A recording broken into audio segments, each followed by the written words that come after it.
hello लोगोफोर बरायबाय नोंथांमोन बयखौबो आंनि नैबे मोनसे गोदान भिडिअ आङो दिनै नोंथांमोननि थाखाय भिडिअ लाबोनो हास्थायदों दै लोगोफोर जा दिनैनि बे भिडिअआनो जागोन जोंहा बर' बाप्टिस्ट कन्भेन्सननि जि बोसोरारि जथुमा 111थि बोसोरारि जथुमा जोंहा बियो जानो थांगासिनो फैगौ 30 जानुवारिनिफ्राय जागोन जोंहा 30 तारिखनिफ्राय जानानै बेनिफ्राय जोंहा फेब्रुवारिनि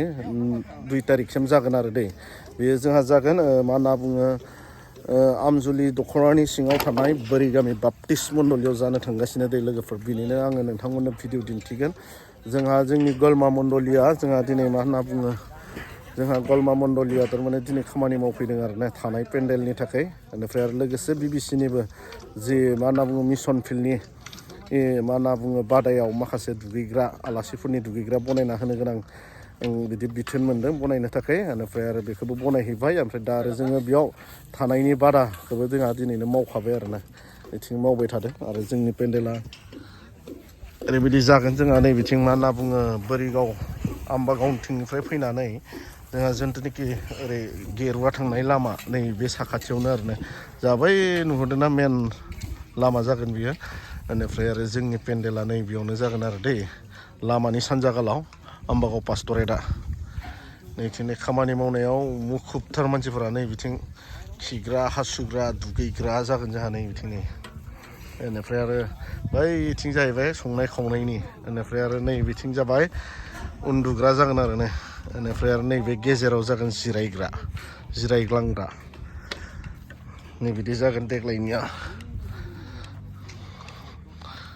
गासिनो मावनायाव मुखुब गासिबो गोबां मण्डलिफोरा मावफैबाय नै नुहुरदोंना गुबुन गुबुन मण्डलिफोरा मावफैबाय खिन्थु आम्बागाव पास्टरनिया बुहुत खम मावफैदों दिनै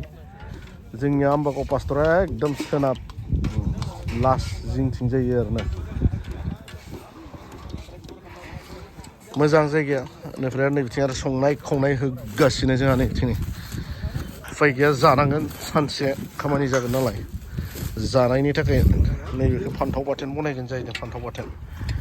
बेनिफ्राय आरो बिथिं जानायनि थाखाय बान्दा कबि आलु अमा बेदर मटर बिलाहि गोथाव गोथाव लुबैना दे लोगोफोर बेनिफ्राय नै बिथिं दाउ बेदर होलायबाय नैबे दाउ बेदरजों बेबो बान्दा कबि आलु मानसि गासिनो जास'नाय सार फंबाया बरिया हाखायो संनायाव ओमफ्राय आरो नै बिथिं होगासिनो जोंहा नै टमेट' मास्टार गोबां मावग्रा दङ दै जोंनि गलमायावबो मावग्रा गैया साननाङा जोंहा नै आफाया बयलार आफा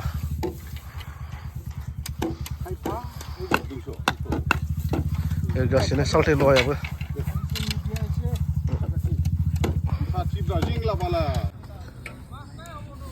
बर' बाप्टिस्ट कन्भेन्सनाव जोंहा नै कनफारेन्सआव खामानि मावफैबाय जोंनि गलमा मण्डलिया नै बिथिं थानायनि पेन्डेल बनायदों बेनिफ्राय आरो मा होनना बुङो माखासेया बिथिं हबानि मा होनना बुंगोन जोंहा मिसन फिल्डफोरनि थाखाय बेयाव खामानि मावनो थाखाय बिबान मोन्दों आरो बेयाव माखासे हरबाय बेनिफ्राय आरो माखासेया नैबेयाव थानायनि पेन्डेलनि थाखाय मावबाय आरोना गासै 60 जन मेम्बारफोरा फैनानै बाहागो लाफैदोंलै दिनै मोनफ्रोमबो न'खरा देग्लाय बोसोराव माने खामानि मावनो मानसि दैथायहरदों आरो बेनिखायनो बिराद गोजोननाय मोन्दों मानसिफोरा रंजानाय मोन्दों फैनो नाजादो लोगोफोर 30 तारिख मोनानिफ्राय जागोन 2 तारिखसिम बर' बाप्टिस्ट कन्भेन्सननि एनुवेल कनफारेन्स नायफैदो नोंथांमोनाबो एसे आशीर्बाद लाफैदो इसोरनि बे कनफारेन्सआव फैनानै